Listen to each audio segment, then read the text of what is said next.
Hello and welcome to another episode of V's Perspective. In this episode, we will talk about the potential visit of Donald Trump to the Middle East. And in the backdrop is lurking the US Iran nuclear talks, which is, as many believe, advanced to somewhere around halfway mark, but major sticking points still stand out. The three key points here in terms of understanding what are the demands and at what stage are the negotiations at this stage. So first is that Iran and the US remain divided on Iran's nuclear enrichment, and I think enrichment is the key. And as they meet in Oman, I think the second point to look out uh, for assessing these talks is, Trump had set a 2 months deadline for these talks, and Iran, of course, refuses to end uranium enrichment. And he had set a 2 months time in early March, which tells us that we are approaching perhaps the end of the time of that window.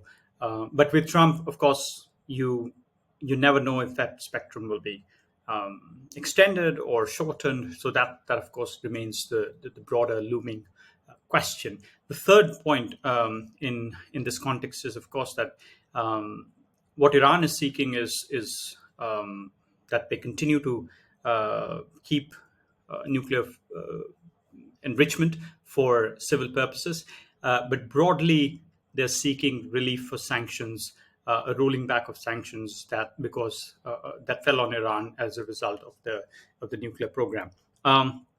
So within this context, you have Steve Witkoff and Foreign Minister Abbas Araghchi of Iran meeting several times, and this is the fourth round of negotiations since April 12th. So maybe if they started in April, this could go to another additional month in terms of in terms of the time window for these negotiations. But I think what is important in this round is that some indications have been given we've to Iran that the US may be willing to be a little flexible on the issue. They have struck, as Trump declared, he has, or his administration has struck an agreement with the Houthis, and the stops on Houthis, which is considered to be a proxy of Iran, has stopped. So that gives them some advantage in terms of negotiation, and some leeway in terms of negotiation. But I think where this is likely to get stuck is the enrichment question, right? U.S. demand to end enrichment is something that most analysts believe is not going to be agreed upon by Tehran, and I think that remains a central question.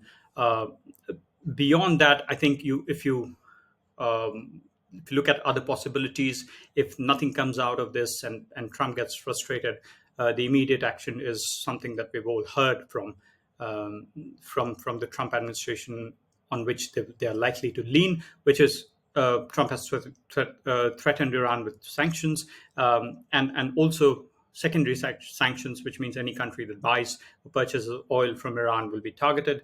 Secretary of State Marco Rubio has warned Iran that it could, that it couldn't enrich uranium under the New Deal, and Hegseth has, of course, warned Iran of potential nuclear of potential military action.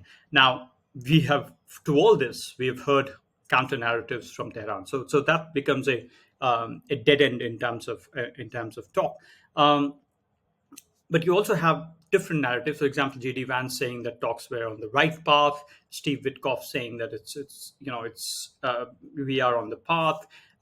So I think if you look at the possibilities amidst all this, you have the sanctions on the table, and you have the nuclear program on the table, as two sort of competing dynamic of these negotiations.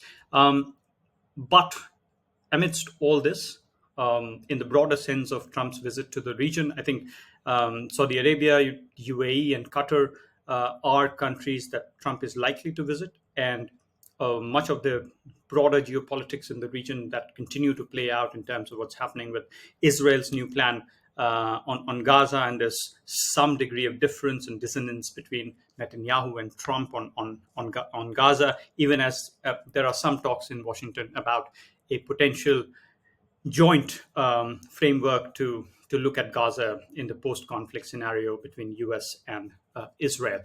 Be that as it may, that has all, of course, that plan has. I don't think the countries that he's trying to visit, which is Qatar, UAE, and Saudi Arabia, are all on board with that idea. So that creates, I think, this visit to the region is also about a purely economic angle, which Trump might be keen on, which is where do we get from the Abraham Accord and the I2U2? Can we take that off, and can we talk about a regional connectivity that makes West Asia the fulcrum? So there are key questions in this Trump visit to the region. Some of them very contested, some of them in the unknown domain. Very few certainties, but let's see what comes out of it. With that, let me stop and come back with some thoughts in another video. Thank you.